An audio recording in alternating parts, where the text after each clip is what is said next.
era jurídico. Ese caso tenía detrás tantísimas cosas que se me pone la piel de gallina de pensarlo. Era una restitución casi moral, era una restitución pues más allá de económica, jurídica, era una restitución de algo muy grave que le había pasado a esta familia. Y se consigue llegar a buen puerto por la celeridad de estos métodos alternativos de resolución de controversias, cosa que si hubiera estado ante un tribunal, este asunto, la señora María Altman, que es de la que vamos a hablar en este programa, no hubiera visto no hubiera visto los resultados de este asunto. Y me han gustado pues muchísimo las reflexiones que, si me lo permiten, utilizaré para comentar este caso. Bueno, pues yo quería nuevamente darle las gracias, bueno, a los organizadores del Congreso y por supuesto a los ponentes. Y como siempre, que ya pasó la vez anterior, siempre queda como un poco pendiente que hagamos algo con mucho más tiempo, y espero que Alfonso, que siempre nos toma la palabra y nos hace caso, pues organice algo, porque yo pienso que han quedado muchas cosas por decir. Y los dos han estado estupendísimos. Y bueno, esperemos conocer a Richa cuando venga de California con la vacuna. Muchísimas gracias. Muchísimas gracias a los participantes, y le haremos llegar el chat tanto a la profesora Lidia como al profesor Richard para que puedan contestar las preguntas. Bueno, pues nada, cuídense que las cosas están complicadas. Un abrazo a todos. Muchas gracias. Gracias. Muchas gracias a los tres. Gracias. Un abrazo fuerte. Hasta luego. Un abrazo. Bye. Gracias.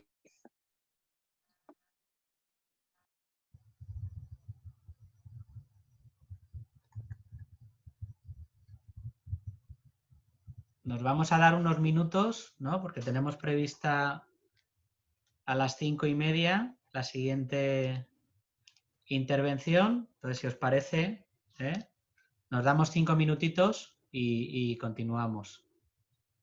Perfecto. Lidia, un beso fuerte. Gracias. Gracias, Lidia.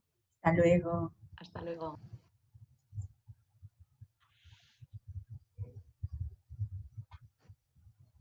Lernis, tenemos ya, Albert, Aurelia. No lo veo conectado aún. Por lo menos en la lista de participantes. Ahora sí, ya lo tenemos. Ya, ahora. Ya está por ahí. Albert, sí. Buenas tardes. Buenas, Alfonso. Hola. Buenas. Nos damos 3-4 minutos, Albert. Vale, genial. Sí. Fantástico. Muy bien. Empezamos a que estamos a 6:25, pues 6:30, ¿no? 6:30, sí. Mira, La idea que teníamos, tu intervención, y luego abrimos un pequeño debate. Vale. A las 6:30 puedes, nos habían Yo dicho. tengo hasta las 6:30 que tengo una call con unos clientes, o sea que tengo hasta ahorita, ¿vale? Perfecto, estupendo. Muy bien. Gracias. Vale. Gracias. Vale, nos conectamos ahora en 4 o 5 minutos, ¿vale? Perfecto. Asun. Sí. Asun está aquí como una campeona. Alfonso, yo me tengo que ir ahora a dar clase. Tengo la Nada, niña. Lidia, no Hasta te luego. preocupes. Hasta Muchas luego. gracias. Un abrazo enorme.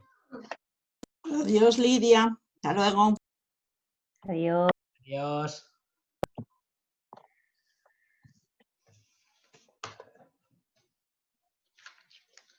Se ha vuelto el día horrible aquí, ¿eh? Está lloviendo de una manera.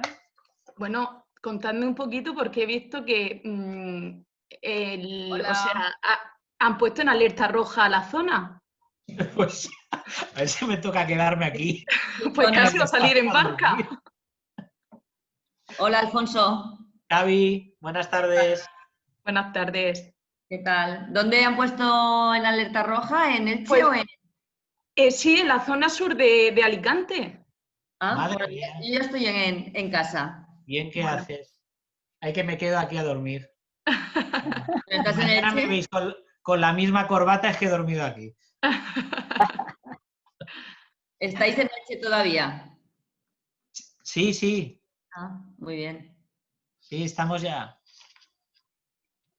Bueno, desconecto y dentro de 5 minutitos, ¿vale? Nada, en 3 minutos estamos ya, Javi. 3 minutitos.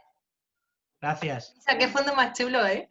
¿Has visto? Es que se me nota mucho que me gusta. No he encontrado todavía el beso en un formato decente para sacarlo. O el póster de la Ay, el película. beso no, perdón, la dama de oro. Claro, el póster de la película. El También. póster, Claro, claro. pues podría hacerlo con el póster de la película. Esto se Bien. lo tengo que agradecer a IKEA, que es que los suecos son tremendos. Tienen todo, Lo claro. tienen todo. ¿Habéis visto la peli de viajar a París desde la India en un armario de Ikea? No, También es muy internacional. Es muy graciosa, tenéis que verla. Oye, pues pásanos, me la pásanos. apunto, Asun. Os la voy a Pasamos apuntar que en el chat. Que tenemos programas de radio por llenar todo un año. A ver si Mira, la- Alerdi le patrocina Playmobil. ¿Has visto? Aquí se nota cuando estamos desde casa, cuando estamos desde sitios serios, porque los que tenemos niños, Eso es lo que pasa. y hasta ahí llega, Claro, es esto. sí, madre mía. Ahora mismo, para mañana, lo veréis tapado todo, o quitado, retirado o tapado con, o igual, otra marca, porque aquí no sabemos nunca lo que puede pasar. A saber, me pongo detrás el de la facultad y Pues sí. el de COES y de aquí a hacer publicidad. Claro. No, Lo no, tuyo, Alfonso, parece una rana, un esqueleto de algo. ay, lo mío de detrás. Mira, son dos cosas. A la izquierda, aquí, este es un grabado de un antiguo alumno que tuve, artista, que me lo regaló dedicado y tal, le tengo mucho cariño. Y este de aquí es otro grabado de un artista español que lo que hace es simular los antiguos papeles japoneses que utilizaban para cuando comprabas el pescado. Entonces se quedaba impregnado. Entonces, pues esas cosas extrañas.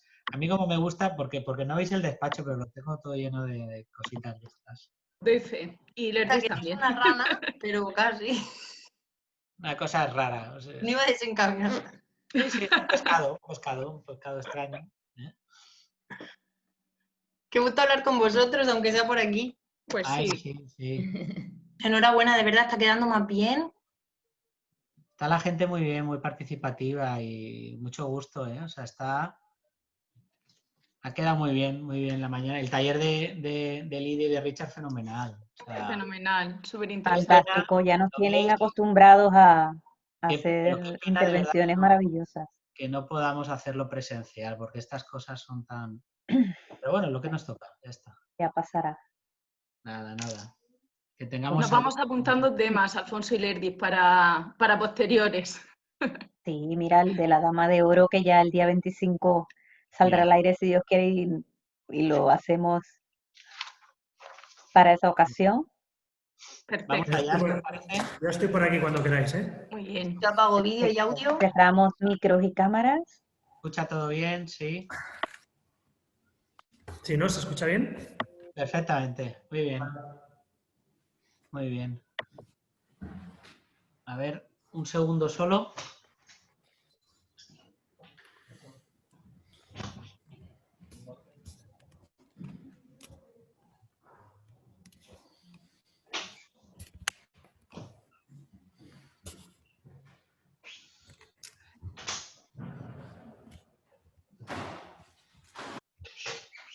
Bueno.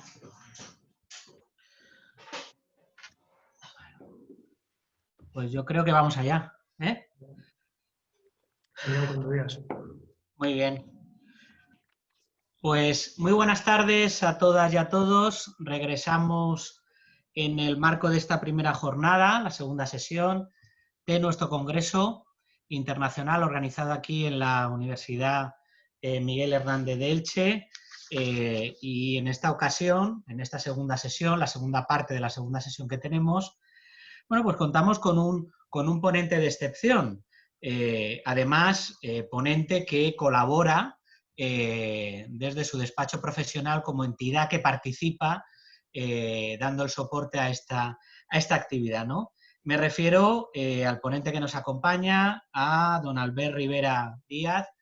Albert Rivera, buenas tardes, Albert. Buenas tardes. Pues, Albert, encantadísimos de tenerte entre nosotros, muy agradecidos de verdad porque desde el minuto cero que le propusimos a Albert, voy a contar un pequeño secreto, pues nos dijo que sí. Ha sido todo muy fácil gestionarlo con él, gestionarlo con el despacho de Martínez Echevarría y Rivera Abogados. Agradecimiento a Tamara, a su secretaria y al propio Albert, ¿no? Y les voy a ser sincero, la idea de que participara Albert, pues a mí se me ocurrió viendo el programa de Bertín Osborne. Yo vi el programa de Mi casa es la tuya o Tu casa es la mía o no sé, y dije, oye, ¿por qué Albert no puede participar en nuestro congreso, ¿no? Sobre todo porque yo creo que tiene un amplio bagaje y una experiencia sobre lo que significa Europa, sobre lo que significa el papel de la Unión Europea, sobre esos retos que plantea la Unión Europea y que esta mañana en la conferencia de apertura el profesor Daniel Calleja del Servicio Jurídico de la Comisión nos lo planteaba como la Unión Europea como ese gran salvador necesario para poder enfrentarnos a esa crisis sanitaria, económica y social en la que nos encontramos. Yo creo que la experiencia de Albert puede ser bastante importante. Sobre todo porque bueno, tiene un convencimiento absoluto de la importancia que tiene el formar parte de Europa, el formar parte de la Unión Europea, ¿no? Albert Rivera, todos lo conocéis, ¿no? Él ha sido el presidente de Ciudadanos, él es licenciado en Derecho, máster en Derecho por ESADE y doctorando en Derecho Constitucional por la Universidad Autónoma de Barcelona. Si en algún momento quisieras retomar la tesis, encantados de poder dirigírtela desde nuestra universidad, desde nuestra facultad. Además se me ocurre. Buscaríamos un tema interesante, un tema interesante, ¿no? Él, sin ninguna duda, muy conocido por su etapa como diputado en el Parlamento de Cataluña, un amplio bagaje de los años 2006 a 2015 y sobre todo porque fue candidato del partido Ciudadanos para la presidencia del Gobierno de España, siendo diputado nacional también desde 2015 hasta 2019. En la actualidad, y desde marzo de este mismo año 2020, es el presidente ejecutivo del bufete de abogados Martínez Echevarría y Rivera Abogados. Albert, muchísimas gracias por participar en nuestro congreso. Te damos la bienvenida, aunque sea virtual, a la Universidad Miguel Hernández de Elche, a la Facultad de Ciencias Sociales y Jurídicas, a nuestra área de Derecho Internacional Privado. Ojalá en algún momento podamos salir de esta crisis y que el abrazo no sea virtual, sino que pueda ser en persona. De momento nos contentamos con verte al otro lado de la cámara y somos todo oídos. Pues Gracias. muchísimas gracias, Alfonso, gracias a la Universidad de Elche. Y quiero primero felicitaros y daros la enhorabuena por este cartel, que la verdad que en cuanto me lo hicisteis llegar, pues para mí es un honor participar con gente como vosotros y con catedráticos, profesores y académicos de este nivel, ¿no? Así que es un orgullo y es un honor, la verdad, déjame que te diga, porque la vuelta a la vida civil después de la vida pública que existe, pues una de las cosas que a mí siempre me ha gustado es el ámbito de la universidad, el ámbito académico, y estar con vosotros aquí es un auténtico placer, porque más allá de que esté aquí en mi despacho y que esté aquí atendiéndoos entre cliente y asunto, es importante también, me parece, que la vida de los despachos, que la vida de la abogacía y del derecho esté muy conectada en lo académico y en el ejercicio de la abogacía, ¿no? Así que yo soy un defensor de que no hay que escoger entre ambas partes de la profesión, sino que somos parte de un todo, que somos los amantes del derecho y los que ejercemos en primera línea o en segunda línea. Dicho eso, además se suma otro motivo por el que quiero estar aquí y por el que es un honor, que habléis de Europa y que habléis del que yo considero el proyecto, seguramente, igual puede parecer exagerado lo que voy a decir, pero a mí me lo parece, seguramente es el proyecto humano, el proyecto creado por el hombre más importante de la historia.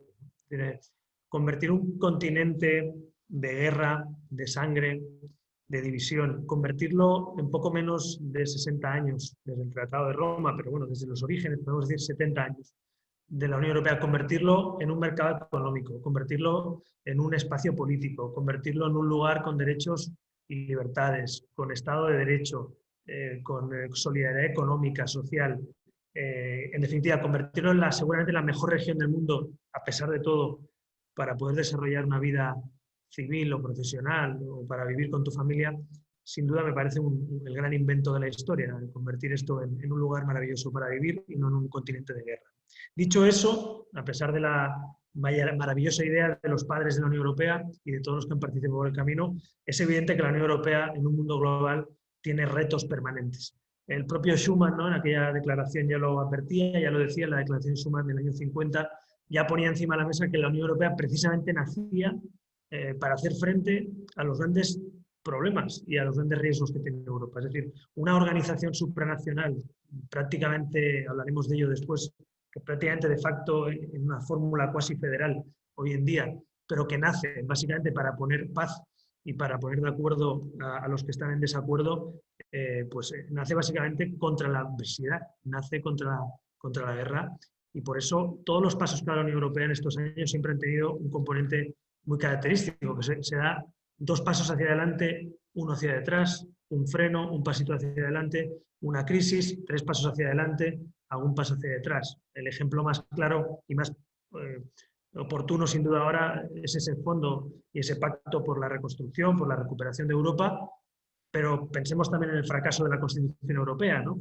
como elemento también de paso atrás cuando se intentó dar ese paso de manera errática, seguramente fallida, llamémoslo como queramos, en el seno de la Unión. Así que yo quiero hablar hoy básicamente de la Unión Europea. Lo quería titular de retos y oportunidades, que parece un tópico, pero es que no se me ocurren 2 palabras mejores para definir lo que es la Unión, que es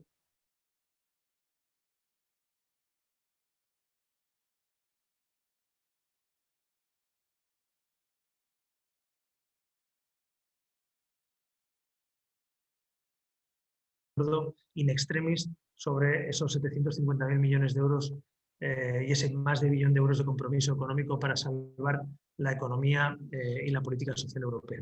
Dicho eso, vamos a enumerar, para ser muy prácticos y muy claros en esta exposición, pues cuáles son algunos de esos retos y cuáles son a la vez esas oportunidades, esa doble cara, la cara y la cruz de la Unión Europea, ese reto y esa oportunidad permanente. Bueno, pues sin duda, ahora mismo encima de la mesa el COVID y la pandemia nos pone una prioridad absoluta, no solo a Europa, sino al mundo entero, ¿no? Y podemos empezar por ahí. Principal reto de Europa, dar respuestas a una crisis económica sin precedentes y una crisis sanitaria sin precedentes. Nunca habíamos vivido desde hace 100 años, y desde luego nuestra generación nunca había vivido una pandemia mundial como esta, desde la gripe española en el 18, y hoy estamos viviendo una pandemia mundial que a veces tenemos imágenes casi surrealistas del día a día, y el hombre se adapta a los cambios rápidamente, pero tenemos que ser conscientes de lo que estamos viviendo. Un reto mundial, no solo regional para Europa. Pero además de eso, Europa precisamente ante esa situación se enfrenta a una crisis económica sin precedentes. Desde el crack del 29, de la bolsa del 29, y desde la posguerra española en clave nacional, o desde la posguerra o las posguerras de la primera mitad del siglo XX, Europa y España en particular no se enfrentaban a un reto económico de esta naturaleza, que tiene más de catástrofe natural que de crisis cíclica, básicamente. Así que el reto económico europeo, una Unión Europea que nace además con ese primer paso económico, ¿no?, de confederación, en este caso para poner de acuerdo a mucha gente, después un mercado común. Bueno, pues ese germen económico tan fuerte de la Unión Europea tiene un reto, que es dotar de mecanismos solidarios a Europa. Y digo a Europa, no a los Estados miembros, sino a toda Europa, a todos los Estados miembros y a sus ciudadanos y a sus empresas, mecanismos de solidaridad y de control también a la vez, para poder sobrevivir económicamente, para que empresas, trabajadores y familias sobrevivan. Ese flotador gigante de la Unión Europea, para mí me parece sin duda un ejemplo de, aunque sea en extremis y como siempre con la mayor dificultad para ponerse de acuerdo, pero un ejemplo de por qué la Unión Europea ha sobrevivido y ha crecido a lo largo de las décadas, ¿no? Pues porque a pesar de todo, y aunque sea con dificultad, acaba habiendo voluntad de ir adelante, ¿no? Yo creo que en este momento, además, en el que hay tintes populistas en el mundo, ¿no?, y ahí está, ni más ni menos, esta especie de calma chicha que tenemos con el resultado electoral norteamericano tan importante para el mundo, o los retos en el este con algunos tics autoritarios en Polonia o en Hungría, con los gérmenes populistas y ya literalmente de partidos de gobierno o de oposición en casi todos los parlamentos europeos. Y yo que también conozco y he vivido ese auge, ese crecimiento desde dentro, bueno, pues esos tics populistas requieren sin duda que la Unión Europea sea más ágil, más valiente y más reformista que nunca. Yo creo que el populismo es el inmovilismo. Cuando las instituciones no se reforman, cuando no se modernizan, cuando no se dan pasos y los ciudadanos caen en el miedo, en el temor o en el odio o en el cabreo, ¿no? Entonces, ahora mismo creo que este acuerdo económico hay que explicarlo y hacer pedagogía también desde lo local, no solo desde la Unión Europea y lo comunitario, sino desde los Estados miembros. Tenemos que hacer pedagogía que en este momento España, por ejemplo, va a poder salvar, no todo lo que querríamos seguramente, pero muchas empresas o muchos puestos de trabajo o el pan de cada día de muchas familias, porque hay un rescate, un flotador, un fondo, llamémosle como queramos, para que nos entienda todo el mundo, europeo. Porque va a haber fondos finalistas para digitalizar nuestra economía, para ayudar a empresas a modernizarse, para empujar a una economía más sostenible, a una energía renovable, también con compromisos medioambientales. En definitiva, me parece un buen ejemplo de ese paso que da Europa hacia adelante. Pero la pregunta es, ¿eso a la vez genera un reto? Si hemos generado la expectativa de que Europa nos va a salvar el flotador económico, eso tiene que concretarse y eso tiene que cumplirse. Pongo el ejemplo de España. Si Europa nos ha dicho que nos va a autorizar 140.000 millones de fondos entre subvenciones directas y préstamos, si en España no fuéramos capaces de canalizar eso y de tener proyectos coordinados y homologables a lo que la Unión Europea nos exige, sería un gran fracaso también a la vez del propio proyecto. Así que nos concedan a los españoles o a Europa entera un préstamo, un flotador, no significa ya que eso sea un éxito seguro, sino que hay que ejecutarlo y llevarlo a cabo. Así que el primer ejemplo es la economía. Dentro de esa economía me gustaría hablar también del otro reto que tiene Europa. ¿Hacia dónde vamos? ¿Hacia el libre comercio o hacia el proteccionismo? Este es un debate fundamental, a mi juicio, porque el libre comercio ha generado a lo largo de la historia, indudablemente, oportunidades y ha generado más igualdad.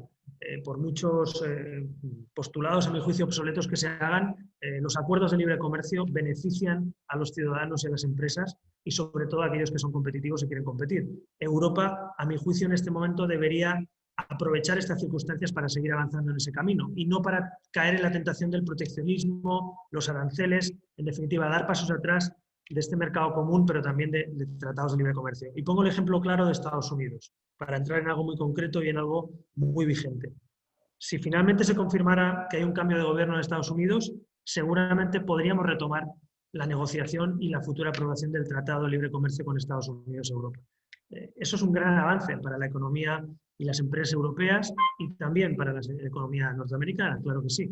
En cambio, si eso no se produce, vamos a seguir atascados. Yo que he tenido, por mi posición, pues en relación con comisarias, en este caso de la competencia, con comisarias también de comercio, pues me lo han dicho claramente y lo hemos hablado. Es decir, es que si hay posibilidad de llegar a ese acuerdo, igual que se llegó con Canadá o igual que se puede hacer con Mercosur, es una gran oportunidad para la economía europea, ¿no?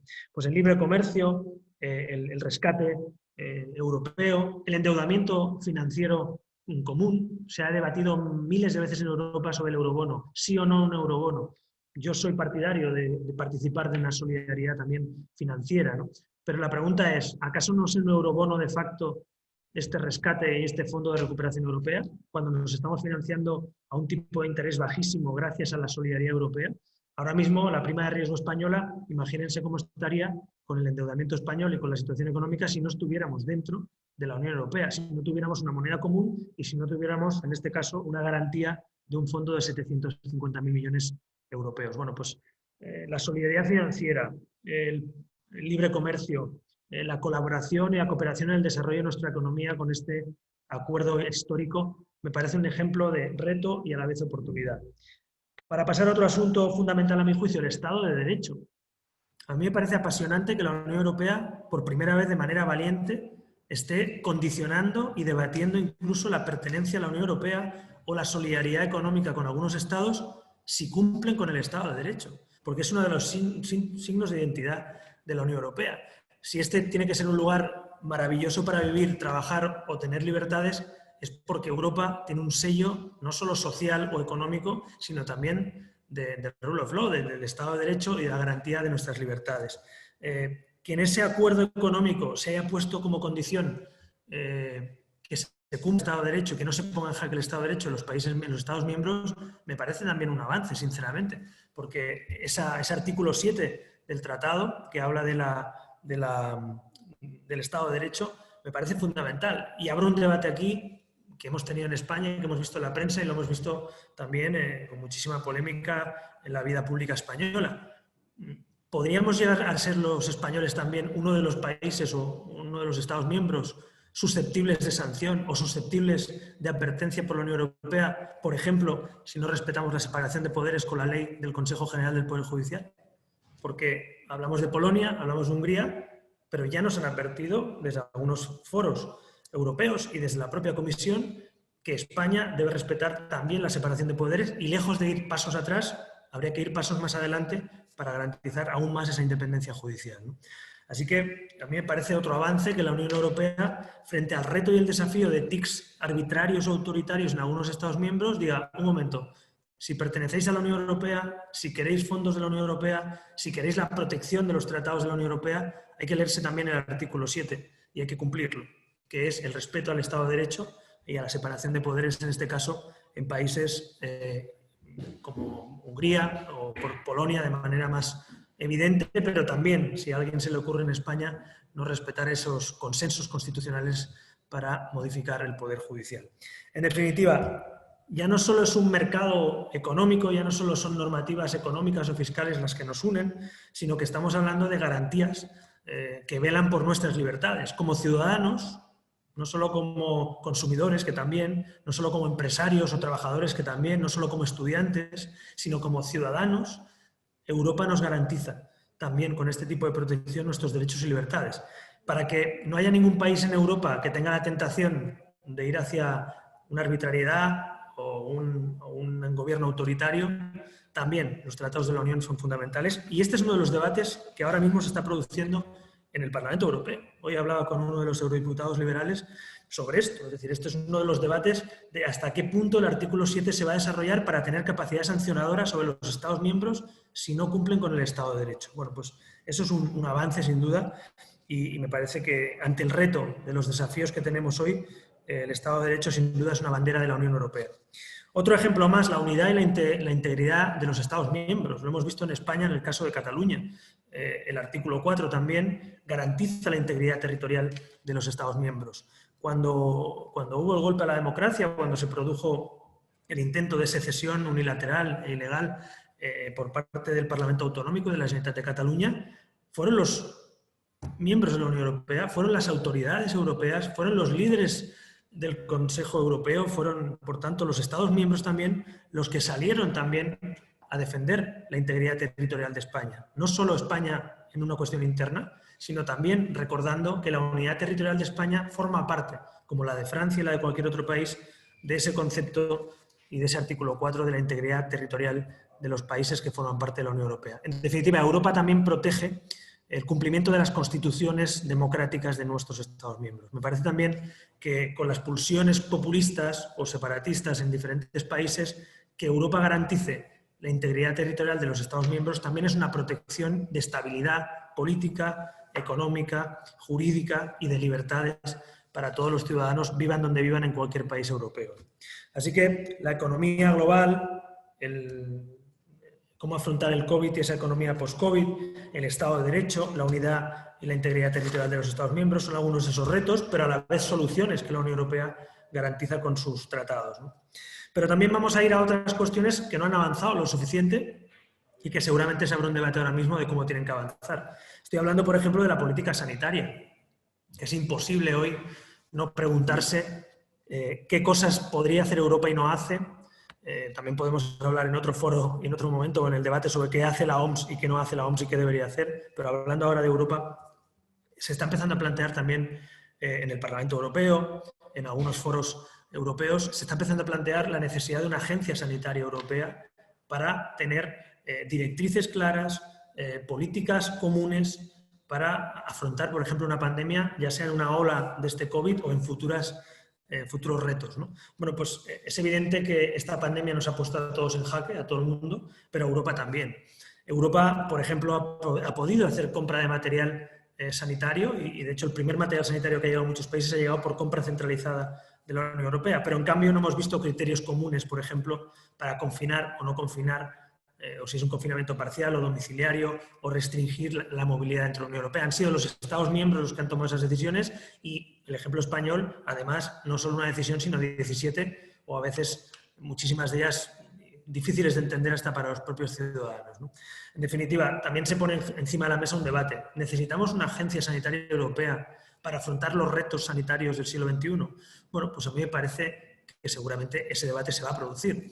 Hay ya algunos grupos europeos en el Parlamento Europeo que están pidiendo reabrir los tratados de la Unión para incorporar este tipo de políticas comunes. Otros países y otros grupos quizá más reacios a la integración europea van en sentido contrario.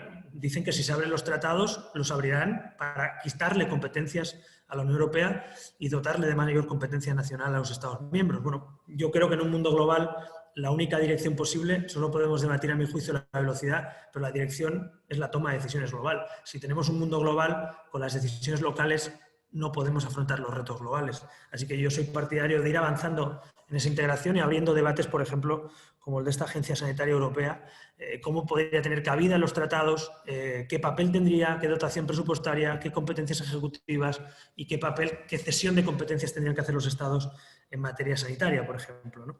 También tenemos un reto, otro ejemplo más, en el medio ambiente. Pues, más allá del Acuerdo de París, también es obvio que Europa, por motivos poblacionales, por motivos industriales, por muchos otros motivos, pues también tiene un reto medioambiental y también hay que preguntarse hasta qué punto Europa tiene suficiente fuerza y suficiente política para obligar, en este caso, a los Estados miembros. Es evidente que estamos mucho mejor que otras regiones porque sí tenemos una política medioambiental y una política energética común, o por lo menos con directrices comunes, pero también para cumplir ese Acuerdo de París tendremos que ser seguramente mucho más ambiciosos, ¿no? Más ejemplos de retos, algo que afecta al derecho de pleno, la cooperación judicial y policial. Es obvio que hemos avanzado muchísimo en los últimos años, es obvio que la euroorden, por ejemplo, de la que tanto se ha hablado y que tanta polémica se ha generado en España con el caso de Puigdemont y otros fugados de la justicia, pero es evidente que es un avance, que tú tengas, si no recuerdo mal, 30 o 32 delitos homologables en todos los países de la Unión y que tengas un mecanismo directo entre jueces y no entre políticos para solicitar esa euroorden, me parece un avance tremendo. Pero también es verdad que al aplicar esa euroorden hemos visto, pues seguramente, lagunas, interpretaciones, vacíos que han generado que de facto esas euroórdenes no tuvieran el efecto que quizá buscaba el propio mecanismo, ¿no? Así que también es un debate de si hay que modificar o aclarar o mejorar incluso el mecanismo de la euroorden en sede de cooperación judicial. Repito, es un avance innegable de lo que teníamos, pero seguramente de cara al futuro habrá que ser más valientes, incluso incrementar la cooperación en más delitos o en otro tipo de delitos, ¿no? Pero también habrá otro debate, porque conozco políticamente la Unión Europea y he compartido con compañeros y con colegas de otros grupos parlamentarios europeos los debates sobre estos asuntos. También hay países, especialmente en el este, pues que no quieren escuchar hablar de mayores avances de integración. Y por tanto Europa de facto ya tiene dos velocidades, el ejemplo es el euro, Schengen y otros ejemplos que se me ocurren, pero en este caso, si queremos seguir avanzando, también se va a plantear que con tantos Estados miembros y con naturaleza, origen o historia tan distinta como los países del este en este caso, con otros, pues quizá va a costar dar pasos, o los países nórdicos, o los países centroeuropeos, o el sur, lo cual también todo lo que aquí estoy planteando de manera teórica, de lo que algunos creemos que tendría que avanzar hacia esos Estados Unidos de Europa, casi ese modelo futuro cuasi federal que tendría que ser Europa a mi juicio, también soy consciente plenamente, porque he estado en la vida pública y he estado compartiendo debates con colegas europeos, que hay muchísima reticencia y que los debates que en el sur de Europa vemos más o menos claros mayoritariamente no se producen esas unanimidades ni esas mayorías en los países nórdicos o en los países centroeuropeos o en los países del este. Con lo cual, creo que en Europa también otra característica fundamental es tener mucha paciencia y no decaer y saber que a veces hay que dar medio paso atrás, como decía antes, y recuperar impulso para dar dos hacia adelante. Cooperación judicial, política y antiterrorismo. otro reto que pongo encima de la mesa. Macron hoy mismo hablaba de la política de inmigración de la Unión Europea. ¿Tenemos o no que compartir una política migratoria o una política, entre comillas, de extranjería o de fronteras europeas? Bueno, hay mecanismos de cooperación hoy en las fronteras europeas, pero no estamos ante una política comunitaria de migración, sino que cada país tiene su propia política. Bueno, pues eso genera situaciones como las que hemos visto, no solo con el terrorismo, sino en este caso con la inmigración económica o con las mafias incluso que trafican con personas a través de la inmigración ilegal, ¿no? Esos debates también se tienen que producir. Podemos tener un debate sobre terrorismo, pero la pregunta que hay que hacerse es, ¿afrontamos el terrorismo de manera global? Porque da igual que el atentado sea en Viena, da igual que sea en Londres, en Barcelona, en Madrid o en París o en cualquier otra ciudad de Europa. Es terrorismo. Y además parece bastante evidente que el terrorismo de carácter islámico, el radical islamista, pues parece que tiene como objetivo claro cambiar nuestra forma de vida, nuestras libertades y el corazón de los valores cívicos de la Unión Europea. Bueno, pues apuntaba por ahí Macron, yo me sumo a ese debate, desde luego, ahora desde fuera de la política, pero creo que es obvio que tenemos que plantearnos que Europa tenga una política común también en materia antiterrorista, y eso implica una mayor cooperación policial y de los servicios de inteligencia, en definitiva, y seguramente de las fronteras. En definitiva, creo que tenemos retos que todavía no tenemos resueltos porque los Estados miembros, por su naturaleza y el origen de la Unión Europea, pues tienden de manera natural a retener una serie de competencias que son muy características del Estado-nación clásico, pero que en un momento como este pues nos vemos desbordados, ¿no? Pues por fenómenos de terrorismo global, o por una pandemia mundial, o por el cambio climático. Estos tres ejemplos, cambio climático, pandemia mundial, terrorismo global, no entienden de Estados miembros, no entienden de cuestiones administrativas, no entienden de orígenes históricos nacionales. Son retos globales. Y los retos globales necesitan, repito, decisiones cada vez más globales, articuladas en consensos muy amplios, articulado y abriendo los tratados y recuperando, en este caso, el papel de esos tratados en el impulso de esas políticas, dando todos los pasos necesarios y al ritmo que sea necesario. Pero a mi juicio, la Unión Europea, yo diría que afortunadamente no debería tener marcha atrás. Pero en todo esto que les estoy diciendo, pues a más de uno se le ocurrirá, bueno, eso de que no tiene marcha atrás y esto que pasó hace poco del Brexit, ¿qué? ¿No? Porque claro, no hay mayor ejemplo de paso atrás o de fracaso, vamos a hablar claro, colectivo, que uno de los países principales de la Unión Europea, con la historia, con la fuerza económica, con el peso político que tiene Reino Unido, decida voluntariamente y en un referéndum popular, aunque sea 52 a 48, pero en un referéndum decida irse del proyecto europeo, que yo lo he calificado del mejor invento del hombre. Bueno, a los británicos, a la mayoría no le ha parecido desde luego el mejor invento de la historia del hombre, ¿no? Bueno, pues hay que hacer preguntas también y autocrítica.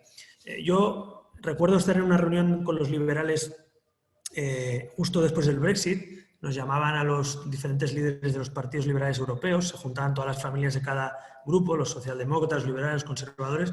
Nos juntamos en un encuentro privado previo a lo que era después el Consejo Europeo, donde iban solo los primeros ministros, ¿no? Y bueno, pues tuve la suerte de escuchar debates interesantísimos y escuchar la opinión pues, de primeros ministros, de presidentes, de líderes liberales, pero me quedó marcado para siempre la intervención que tuvo el representante de los Lib Dem justo después del Brexit.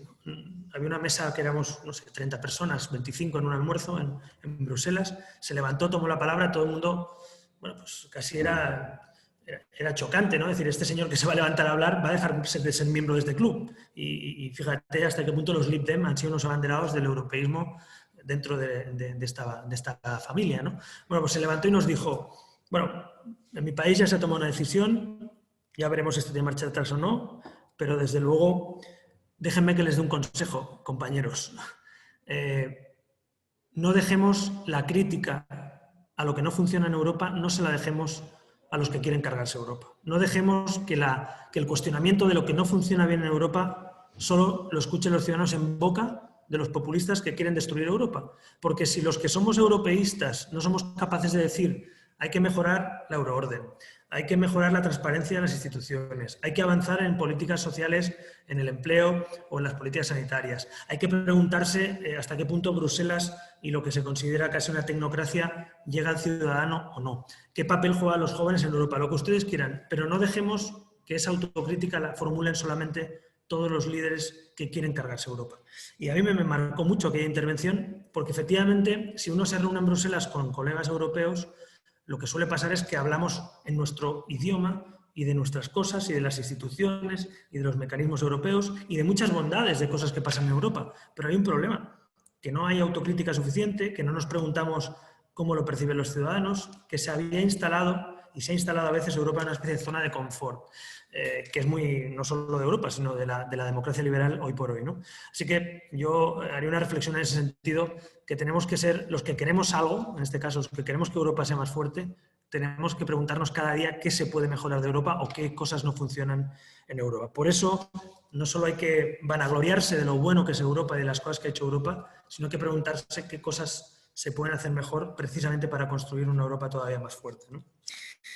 Y voy finalizando, después de estas reflexiones, de estos puntos que he ido desgranando, con unas conclusiones, ¿no? Es decir, si tenemos unos retos que a la vez se convierten en una oportunidad, quizá tenemos, valga la redundancia, la oportunidad de preguntarnos con antelación, con tiempo, qué retos son los que vienen al futuro. Es decir, nos ha pillado una pandemia y rápidamente estamos buscando mecanismos urgentes contra la pandemia.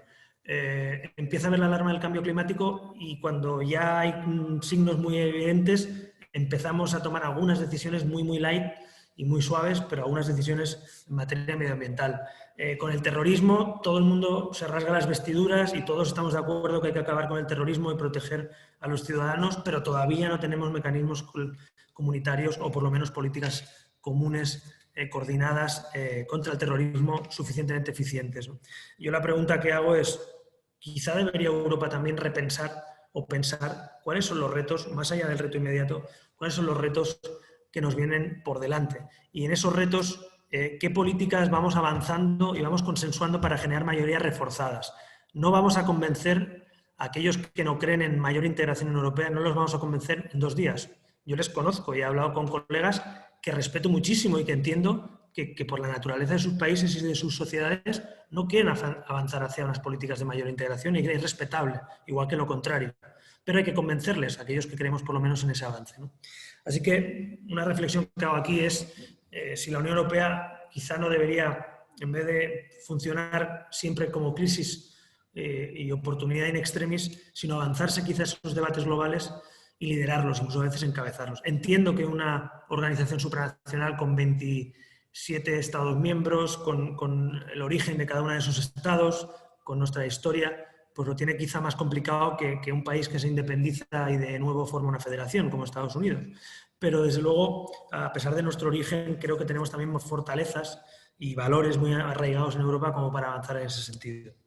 Y finalmente también otra conclusión respecto a la situación actual global, no solo de Europa, sino el papel de Europa en el mundo. Mira, yo creo que uno de los ejemplos también de algo que ha demostrado de hasta qué punto están, si no obsoletas, por lo menos yo diría que parcialmente obsoletas o que se han quedado atrás, vamos a decirlo así, algunas instituciones y organismos internacionales. El ejemplo más claro es la OMS.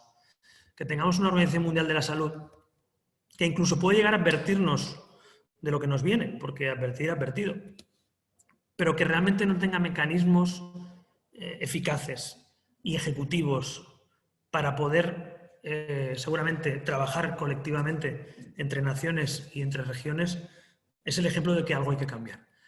Las organizaciones internacionales que tenemos actualmente, bajo el marco de la ONU, otras en el marco de la OTAN, en materia de defensa, la Unión Europea con los tratados de la Unión y desde el año 57, ese tipo de organizaciones a las que pertenecemos, la Unión de todos los países iberoamericanos, todos los grupos y todas las regiones en las que pertenecemos o todos los tratados internacionales en los que España es miembro, en todos ellos tienen un origen prácticamente en la segunda mitad del siglo XX. Y estamos en 2020 y seguramente los mecanismos y las instituciones creadas en la posguerra o después de la Segunda Guerra Mundial, pues tenían una naturaleza. Pero con el paso de los años esa naturaleza ha cambiado y hoy pues ese tipo de organismos internacionales ya no solo tienen que velar por evitar una guerra dentro de Europa o por evitar una tercera guerra mundial, que también, sino que seguramente tienen que velar por intereses mucho más concretos y con retos que a lo mejor ya no solo tienen que ver con una guerra, sino con otros asuntos, como por ejemplo los temas sanitarios, los temas de terrorismo o los temas económicos, ¿no? Así que yo lo que planteo aquí es una reflexión más allá de la Unión Europea para dar pasos en las organizaciones internacionales. La OMS se ha puesto en manifiesto que tiene carencias y que necesita seguramente una renovación en la confianza de la organización y un compromiso económico y ejecutivo por parte de los estados que forman parte de la ONU. Por otro lado, también la Unión Europea tiene que dar pasos en ese sentido. Y finalmente también, si estamos en un nuevo orden mundial, seguramente tendremos que dar pasos adelante. Yo sé, como he estado en política, sé lo difícil que es a veces estar en una institución y defender cosas que no suenan demasiado populistas. Porque el populismo pues, en eso es más solvente, más rápido, más eficaz y en un minuto te solventa todos los problemas del mundo. Luego no lo solventa, pero lo explica muy bien, ¿no? ¿Cuál es el reto? El reto es que los líderes mundiales de los diferentes países, regiones, se atrevan a plantear en este momento, y no es fácil, lo repito, se atrevan a plantear esas reformas y asumirlas políticamente. Y asumirlo en primera persona, que hace falta hacer algunas reformas y que algunas de ellas pues, serán mejores entendidas, otras menor, pero que hay que hacerlas. Porque si no, con los mecanismos de la democracia liberal de la segunda mitad del 20 y con las organizaciones internacionales o supranacionales de la segunda mitad del 20, no vamos a poder dar respuesta a los retos del siglo XXI. Así que yo, desde luego, a pesar de todas las dificultades, sigo pensando que Europa es el gran proyecto de la humanidad, desde luego en nuestra región, que es un lugar que nos protege. Yo creo que muchas de las cosas que disfrutamos cada día las disfrutamos por ser europeos, no solo por ser españoles, pero que también tenemos que ser conscientes de que la democracia hay que cuidarla cada día, que a Europa también hay que cuidarla cada día, que hemos nacido muchos con una constitución debajo del brazo, con un tratado de la Unión Europea debajo del brazo, con derechos, con libertades, pero que el mundo está tan cambiante que también está en cuestión incluso todo lo que hemos logrado. Así que a mí me apasiona la globalización porque creo que es un mundo de oportunidades, pero también es verdad que es un mundo en el que no te puedes dormir en los laureles, que una década de inacción o de zona de confort te pueden situar en zonas muy complicadas, como estamos viendo hoy, en las mejores democracias del mundo, llámese Europa o llámese Estados Unidos. Así que, para acabar, me gustaría recordar en este caso pues, a quien creo o quien considero que ha sido el padre de Europa, o uno de los padres, por lo menos, que ha habido unos cuantos, pero sin duda Robert Schuman fue un visionario y un estadista, ministro de Exteriores francés, que situó en aquella declaración del año 50 el origen, digamos, el germen de lo que hoy conocemos como Europa, y aquella frase que se le atribuye, que yo creo que resume un poco este final de reconstrucción de las organizaciones internacionales y de reconstrucción y de refortalecimiento de Europa. Decía Schuman que la paz mundial no puede salvaguardarse sin los esfuerzos creados equiparables a los esfuerzos que la amenazan. Es decir, no podemos pensar que vamos a hacer retos o que vamos a superar retos como el terrorismo sin poner los mismos esfuerzos que requiere la lucha contra el terrorismo. No podemos pensar que vamos a superar las amenazas que tenemos encima de la mesa si no hacemos enormes esfuerzos contra esas amenazas. Así que aquí lo único que nos queda es mucho valor, muchas ganas de cambiar las cosas, y creo y espero que seamos afortunados los europeos, que a pesar de todo sigamos avanzando, aunque sea 2 pasitos adelante y 1 detrás. Yo, desde luego, a pesar de los pesares, sigo siendo un europeísta convencido, sigo estando convencido que vivimos en el mejor lugar del mundo para vivir y para formar nuestra vida laboral en nuestras familias, pero, repito, necesitamos valentía, coraje, como lo tuvieron los padres fundadores de la Unión Europea, en un momento en el que los retos son tan grandes como las oportunidades.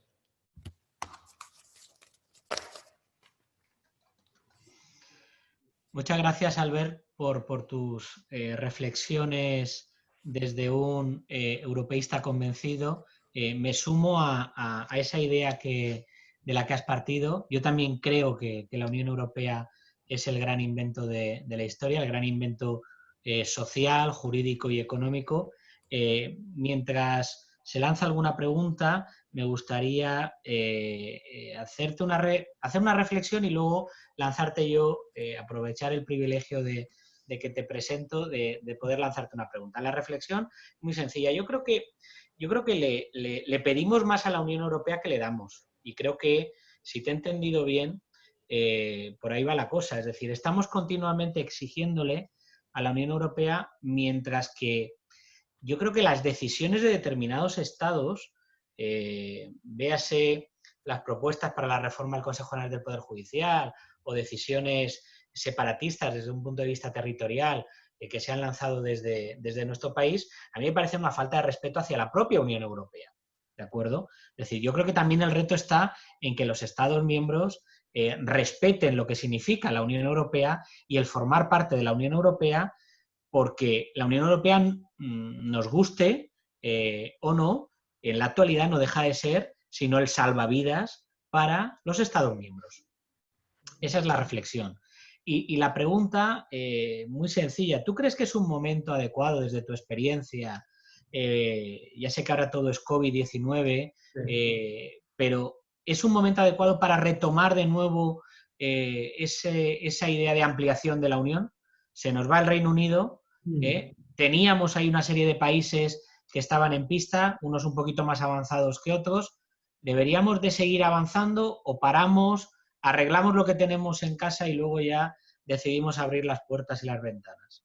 Bueno, yo creo que uno de los argumentos precisamente del Brexit y de los populistas, algunos que gobiernan dentro de la oposición de algunos de estos países miembros, Estados miembros, justamente uno de los caballos de batalla ha sido precisamente la inmigración o la llegada de otros Estados miembros. Recordemos en Reino Unido el papel que jugó la eventual, por llamarle de alguna manera, incorporación de Turquía a la Unión Europea. O sea, fue uno de los mantras más repetidos por los favorables del Brexit, que acabó ganando. Por lo tanto, no menospreciemos también la capacidad de comunicación de los populistas para este tipo de mensaje. Entonces, yo, por una cuestión pragmática y conociendo un poco el panorama, y cuando yo creo que a veces es muy bueno rodearse de colegas de los diferentes países, porque entonces percibes exactamente el feeling muchas veces de cómo cada país recibe cada propuesta. Y yo esto que he dicho hoy aquí de los Estados Unidos de Europa, yo un día probé a hacerlo en un foro en Alemania, en una fundación de jóvenes europeos con miembros de diferentes países, y puse en la pizarra, para empezar, Estados Unidos de Europa, y vi las caras. Y veías a los del sur, pues más o menos a sentir con la cabeza y decir, bueno, pues está bien. Veías a los del centro de Europa como aquello un poco escépticos, y veías a los del este y algunos nórdicos y decían, Estados Unidos de Europa, ni hablar. O sea, somos lo que somos y como mucho, ¿no? Claro, Europa se ha hecho tan grande y tiene con naturalezas tan distintas, históricas, jurídicas, tradiciones tan distintas, políticas, que hay que entenderlo también. Es que hay países que vienen de ser miembros de la URSS o estar bajo el dominio de la Unión Soviética. Claro, cuando tú a quien sale del comunismo le dices que hay que hacer políticas comunes sanitarias o de fondos económicos de paro, te mira así con una cara y dice, yo esto de poner en común las cosas me suena fatal. Entonces, hay dinámicas muy distintas. Se lo dices a España, a Italia, seguramente a Portugal, a algunos franceses, y lo vemos de otra manera, ¿no? Porque hemos crecido de alguna manera como países por pertenecer a Europa y a pertenecer a esos fondos. Entonces, la naturaleza es muy distinta y tiene a veces menos que ver con la ideología que con los miembros o con los Estados miembros. No tiene tanto que ver con liberales, socialistas o conservadores, sino tiene mucho más que ver a veces con el Estado miembro al que perteneces. Entonces, yo la pregunta, para ser claro, no creo que sea un momento oportuno, o sea, no es que yo no lo crea, o sea, yo sinceramente, teóricamente,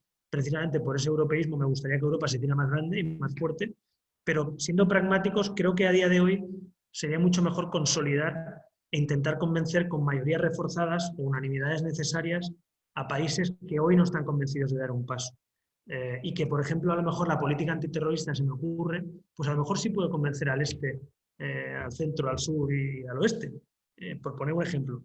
La política COVID, pues hombre, si es sanidad entendida como sanidad pública, pues no nos vamos a poner de acuerdo, porque son modelos muy distintos. Pero si es una política contra pandemia y contra este tipo de, digamos, de fenómenos sanitarios, pues igual sí podemos tener algún tipo de política común. Entonces yo sería más pragmático para intentar hacer pequeños pasos a la idea de Schuman, para entendernos, pequeños pasos que nos sigan empujando, porque un gran paso, miremos la Constitución Europea. Yo voy a contar una anécdota. Yo cuando estaba haciendo el doctorado en la Autónoma y tenía a Teresa Freixas, que era mi profesora de Derecho Constitucional, catedrática Freixas, y con el doctor Remoti también, y yo el proyecto que tenía, ya han pasado años, yo soy mayor, el proyecto que tenía era sobre la Constitución Europea. Fijaos en qué mal momento, ¿no? Cómo acabó la Unión Europea, cómo acabó la Constitución Europea, pero avanzarse a los tiempos a veces y plantear en Francia, ¿no? Que parece que todo el mundo va a estar a favor de una Constitución Europea, bueno, pues no.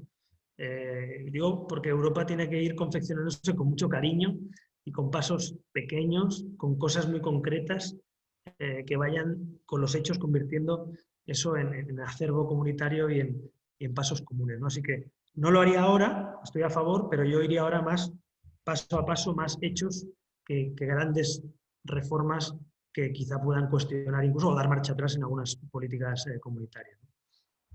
Muchas gracias. Yo creo que coincidimos. Yo creo que hay que parar, reforzar y luego avanzar. Al hilo de lo que acabas de comentar, tenemos una pregunta en el chat, pregunta Rubén, en relación precisamente con la Constitución Europea, ¿no? Nos dice, mucha gente se opuso a esto porque decía que la Constitución Europea quitaba soberanía a los Estados nacionales. ¿Qué opinas, Albert, de todo esto? Yo, fíjate, estaba tan convencido que era una buena idea que iba a hacer la tesis doctoral sobre ello, con lo cual soy un convencido, soy constitucionalista español y por tanto, un convencido de que Europa tendría o debería tener una constitución, aunque sea una constitución entendida de otra manera, no como una constitución nacional, pero sí con una carta de derechos, con una serie digamos, de atributos más federales, para entendernos, ¿no? Yo creo que eso llegará algún día. Lo que pasa que, como bien preguntabas, y acertadamente, porque coincido también con lo que decías, pero en este momento, con países pensando si quieren dar medio pasito adelante, plantearles 4 pasos adelante y confeccionar una Constitución Europea, creo que sería un fracaso. Así que yo creo que es una buena idea, pero las buenas ideas, lo he aprendido también en mi vida pública, hay que plantearlas en el momento adecuado. Y yo creo que en este momento la Constitución Europea podría sonar, a pesar de ser una buena idea, podría sonar un poco extraterrestre, cuando a lo mejor tienes el COVID encima de la mesa, el Fondo de Recuperación Europea, el presupuesto plurianual, las cuestiones antiterroristas. Entonces, me parece que habría que empezar por intentar reconducir esos debates hacia un pasito adelante. El grupo liberal ahora, el grupo Renew en Europa, está planteando, y algún otro grupo también lo apoya, los socialdemócratas, están planteando en el Parlamento Europeo, por ejemplo, abrir los tratados para incorporar el tema sanitario. Bueno, pues me parece un avance quizá más pragmático en este momento, si tenemos que tener algún tipo de política común para hacer frente a las pandemias o para tener medidas comunes a nivel europeo, o en el fondo social también respecto al modelo de ese fondo para el empleo o para el desempleo. Entonces, yo creo que yo iría a política, hablaría más de policies, ¿no?, que de politics en esto. O sea, sería más concreto y iría más a corto y al pie. Muchas gracias. Hay otra pregunta aquí. Si consideras que es posible un mayor nivel de integración social, de manera que la pata sociolaboral se acompase al nivel de integración comercial y monetaria. Bueno, un poco en la línea anterior, se han dado pasos, sin duda. Hablaba ahora justamente de ese fondo de apoyo al empleo.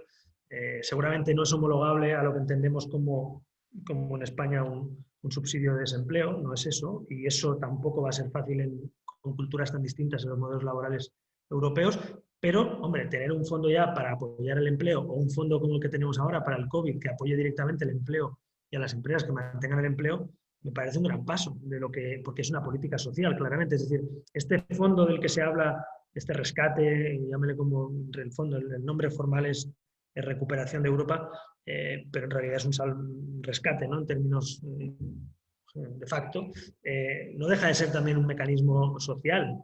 No es solo un mecanismo económico puro y duro monetario, es un mecanismo social porque quiere salvar empleos y salvar empresas y, por tanto, ayudar también en esas políticas sociales que muchos países van a tener que hacer de su pulmón o a pulmón si no tienen el Fondo Europeo. Pero bueno, entenderlo, por ejemplo, la tarjeta sanitaria europea. Bueno, pues yo en mi carrera política fui muy insistente y no lo conseguí para defender una tarjeta sanitaria única en España? Bueno, pues una paradoja es que tenemos tarjeta sanitaria europea y no tenemos tarjeta española única. Tenemos cada comunidad pues un régimen determinado y algún tipo de mecanismo de cooperación, pero paradójicamente la tarjeta sanitaria europea la tenemos, ¿no? Y es un mecanismo también social, ¿no? Ahora bien, entendido como las políticas sociales que tenemos en España, pensiones, desempleo, sanidad universal, bueno, yo creo que eso, como decía antes, convencer a muchos países ya de lo que tenemos hoy ya es mucho, convencerles de que tengan una política de desempleo común y aporten su dinero, o que tengan una política sanitaria universal, porque lo dice la Unión Europea, yo creo que de eso estamos lejos. Muchas gracias, Albert. ¿Hay alguna cuestión más?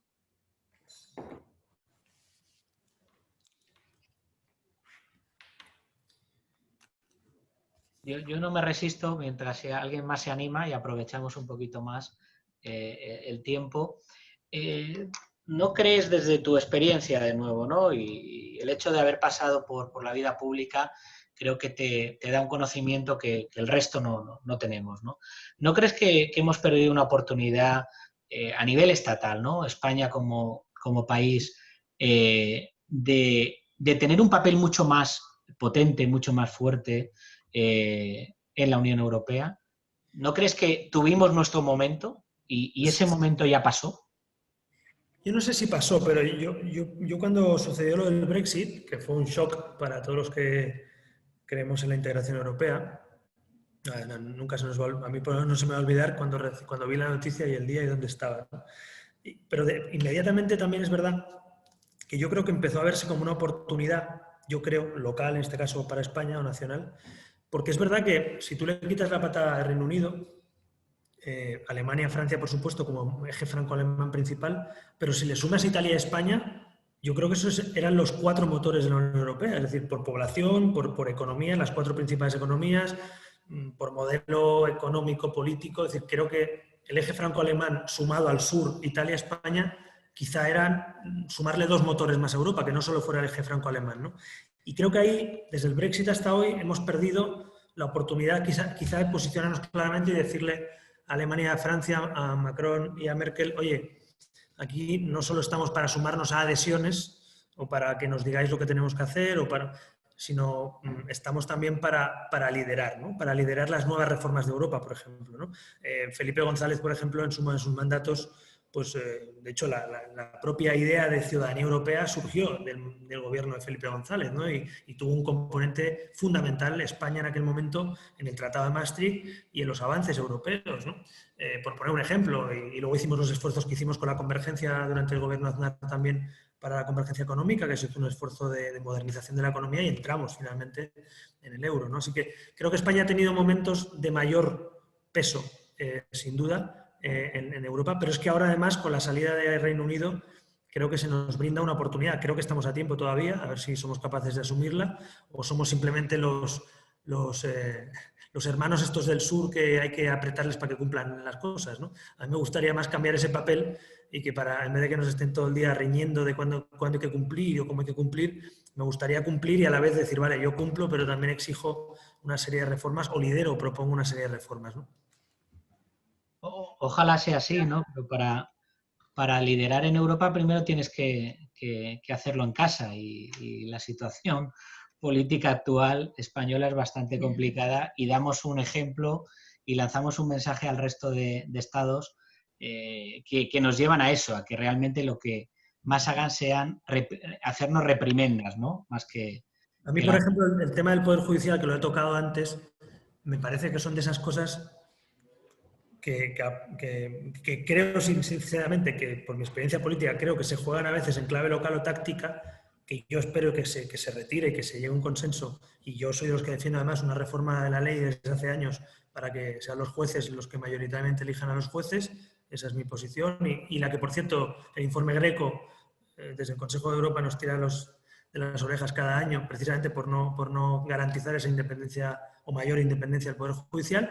Pero la pregunta es, este tipo de gestos de no, presento una ley que se carga los equilibrios constitucionales y las mayorías reforzadas para elegir al Poder Judicial. Bueno, mi opinión es que lo único que generan son dudas sobre tu país, ¿no? Y que realmente si la vas a retirar y es una jugada interna para negociar con la oposición, pues hombre, piensa que estás en un club que se llama Unión Europea, que te van a prestar dinero además, que estás con mirada por lupa porque ya otras veces nos han tenido que rescatar financieramente, aunque sea a nuestras cajas de ahorros.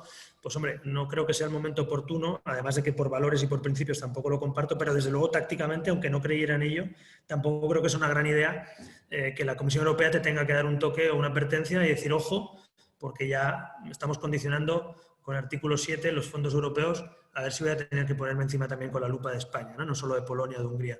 Hombre, a mí que nos equiparen a Polonia y Hungría en cuanto a separación de poderes, pues claro, a mí como España no me hace ni pizca de gracia, pero es que además como Europa lo entiendo, que es que estamos en Europa, lo he dicho antes, precisamente para que garanticen también el Estado de Derecho interno en nuestros países, ¿no?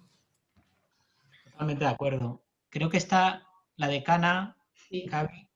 ¿Quieres hacer Hola. alguna Hola, ¿qué parte? tal? Buenas tardes. Hola, Albert. ¿Qué tal? Bueno, en primer lugar, felicitarte por tu conferencia. Me ha gustado muchísimo.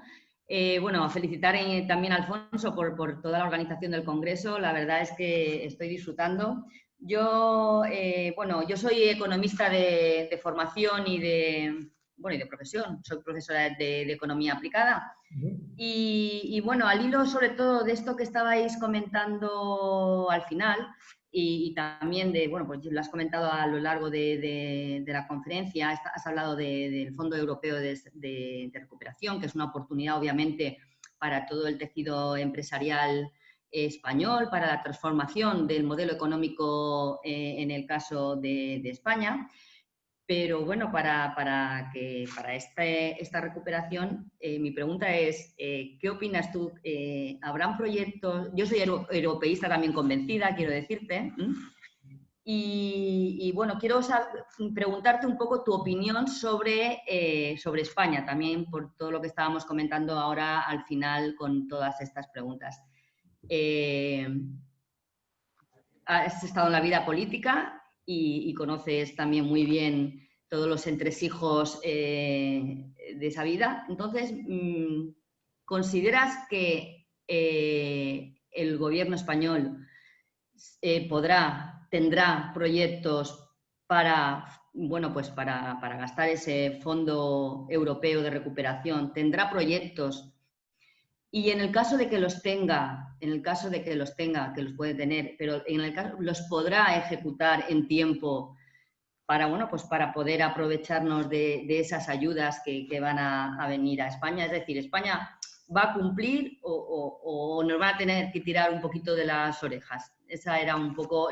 Es difícil saberlo en estos momentos, lo sé, pero bueno, ¿qué opinión tienes? La pregunta es muy pertinente y además... es que aterriza con la realidad. Pues te voy a confesar, algo que yo tengo justo cuando acabe esta conferencia con vosotros. Tengo una reunión justamente con una consultora y con mi despacho que conjuntamente estamos elaborando proyectos para empresas que quieren modernizar su empresa, digitalizarla o utilizar un modelo energético sostenible y quieren ya presentar proyectos precisamente, pues ya sea por modelo de préstamo, ya sea por modelo de subvención, precisamente para salvar puestos de trabajo o para modernizar la empresa, ¿no?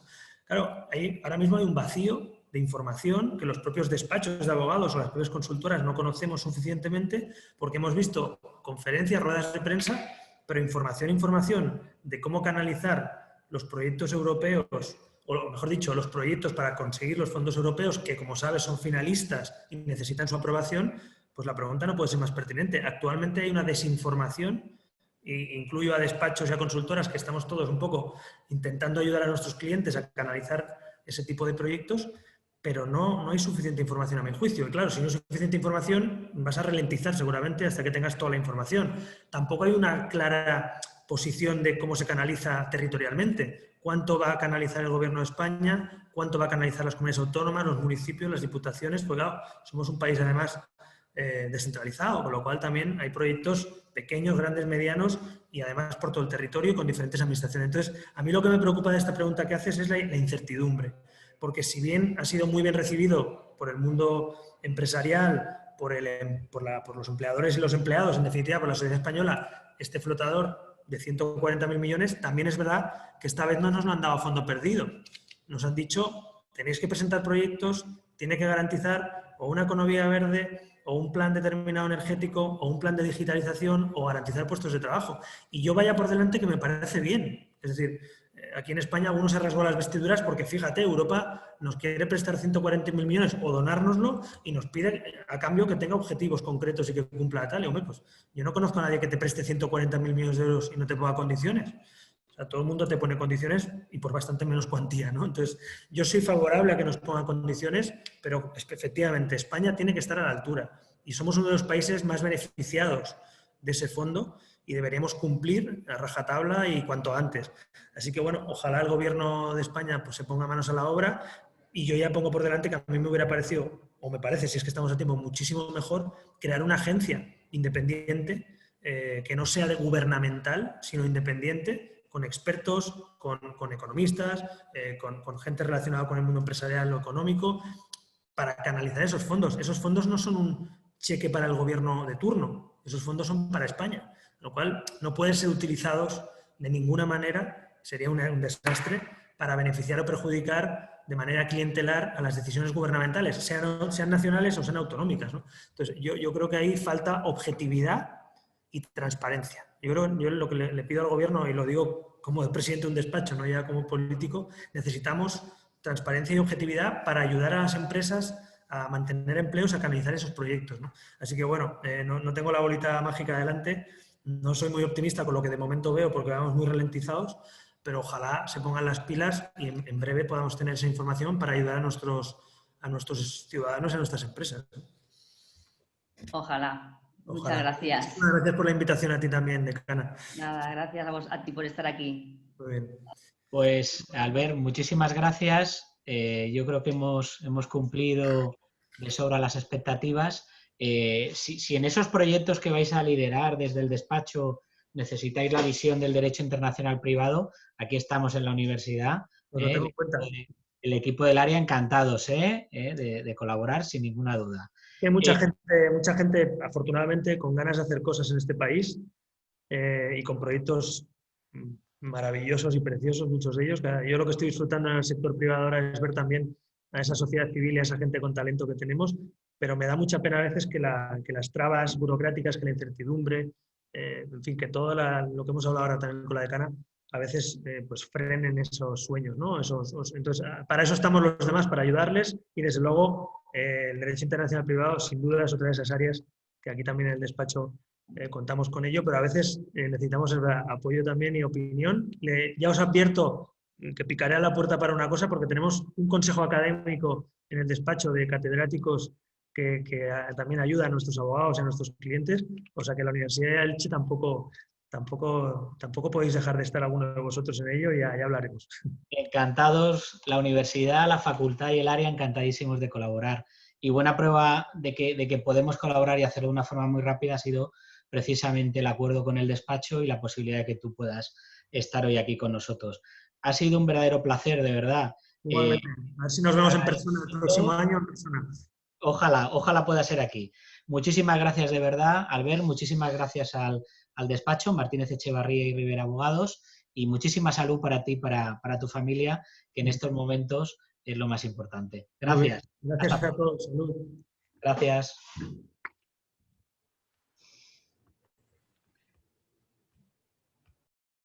Muy bien, pues yo creo que podríamos hacer un pequeño descanso, ¿no? Porque la siguiente actividad, que es la primera de las mesas de comunicaciones, está prevista para las 7. ¿Os parece que hagamos un pequeño descanso, Isabel Lerdis? Perfecto. Perfecto. Si queréis, Alfonso y Lerdis, en lugar de agotar hasta las 7, podríamos empezar un poquito antes las mesas de comunicación. Como estamos todos conectados, yo creo que en cuanto Carmelo vaya comprobando y contigo que todos están, los que tienen que estar, yo creo que volvemos sobre -15, -10, ¿de acuerdo? Perfectísimo. Perfecto. Muchas Fantástico. gracias. Nos vemos Gracias. Hasta ahora. Javi, gracias. Muchas gracias. Hasta luego. Hasta luego.